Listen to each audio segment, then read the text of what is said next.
മുറിവേറ്റ ഒരു ഗാന്ധിയെയാണ് ഇതിൽ ഞങ്ങൾ ഫോക്കസ് ചെയ്യുന്നത്. ആ മുറിവ് ലോകത്തിന്റെ ശാന്തിക്ക് വേണ്ടിയായിരുന്നു ഉള്ളതാണ്, ലോക സമാധാനത്തിന് വേണ്ടിയുള്ളതായിരുന്നു എന്ന് പറയുന്നതാണ് ഒരു സന്ദേശം എന്ന് പറയുന്നത്. അങ്ങനെ പറയാമെങ്കിൽ ഭാരതത്തിൽ ഞങ്ങൾ ഉദ്ദേശിക്കുന്ന ഒരു സന്ദേശം എന്ന് പറയുന്നത് ഇതാണ്. ഈ മുറിവുകൾ ഇന്ത്യയെ എന്ത് ഓർമ്മിപ്പിക്കുന്നു എന്നുള്ളതാണ് അടുത്ത ഒരു ചോദ്യം. നമ്മുടെ കാലത്ത് ഈ മുറിവുകൾ, ഗാന്ധിയുടെ മുറിവുകൾ എന്താണ് നമ്മെ ഓർമ്മിപ്പിക്കുന്നത്?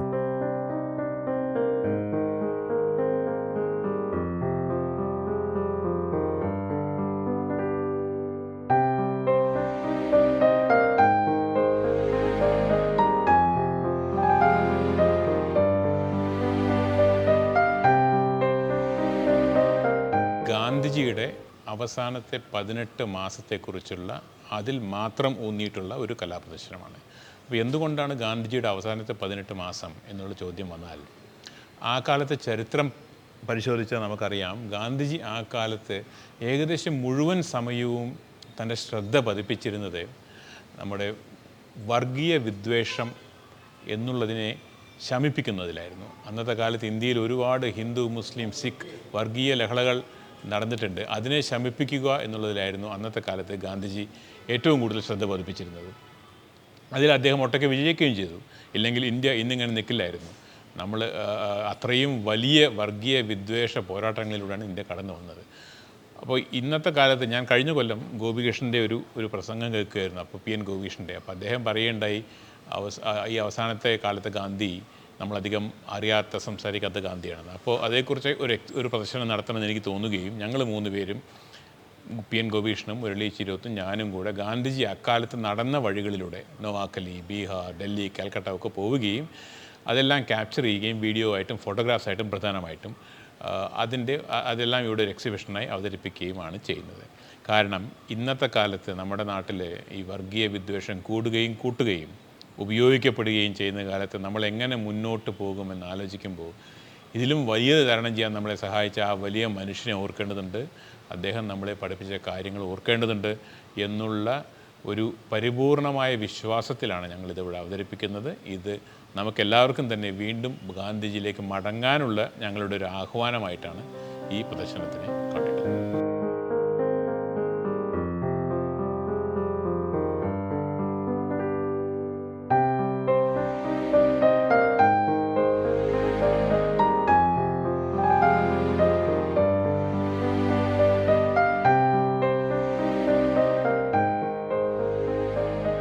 ഗാന്ധിയുടെ യാത്ര എന്ന് പറയുന്നത് നമുക്കറിയാവുന്നതുപോലെ ഒരു ഉല്ലാസയാത്രയായിരുന്നില്ല, മറിച്ച് ദുരിതങ്ങൾക്കിടയിലൂടെ, സഹനങ്ങൾക്കിടയിലൂടെ ആളുകളുടെ കണ്ണീരൊപ്പി, ആളുകൾക്കിടയിലുണ്ടായിട്ടുള്ള അവിശ്വാസം നീക്കി, അവരുടെ പരസ്പര വിശ്വാസം വീണ്ടെടുത്ത്, അങ്ങനെയൊക്കെ പല നിലയിൽ അങ്ങേയറ്റം ദുഷ്കരമായൊരു യാത്രയായിരുന്നു ഗാന്ധി നടത്തിയത്. ഡൽഹിയിൽ വെച്ച് അവസാന കാലത്ത് ഗാന്ധിയോട് ഒരാൾ കയർക്കുന്നുണ്ട്, നിങ്ങൾക്ക് വല്ല ഹിമാലയത്തിലും പോയി കൂടെ എന്ന് ചോദിക്കുന്നുണ്ട്. എന്തിനാണ് ഇങ്ങനെ ഈ ഈ തരത്തിലൊരു ഇന്ത്യ, വിണ്ടുകീറിയ ഇന്ത്യയിൽ സഹിക്കാൻ ഞങ്ങളെ വിട്ടത്? താങ്കൾക്ക് വല്ല ഹിമാലയത്തിലും പോയി തപസ്സിരുന്നുകൂടെ എന്ന് ഒരാൾ ചോദിക്കുമ്പോൾ ഗാന്ധി പറയുന്ന ഉത്തരം, ഞാൻ എൻ്റെ ഹിമാലയം കയറിക്കൊണ്ടിരിക്കുകയാണ് എന്ന ഉത്തരമാണ് ഗാന്ധി പറയുന്നത്. അപ്പം അത് ഇതിൻ്റെ ഉള്ളിലൊരു കവിത കിടക്കുന്നുണ്ടെന്നാണ് എൻ്റെ ഒരു പ്രധാനപ്പെട്ട കാര്യം. എന്ന് പറഞ്ഞാൽ അങ്ങേയറ്റം വൈകാരികമായിട്ടുള്ള ചില മുഹൂർത്തങ്ങൾ, ഗാന്ധിയുടെ ജീവിതത്തിലെ ചില മുഹൂർത്തങ്ങൾ ഈ യാത്രയിലുണ്ട്. അങ്ങേയറ്റം വേദനാഭരിതമായ ഒരു ആത്മാവാണ് ഗാന്ധിയുടെ കൂടെ ഈ യാത്രയിലുടനീളം ഉണ്ടായിരുന്നത്.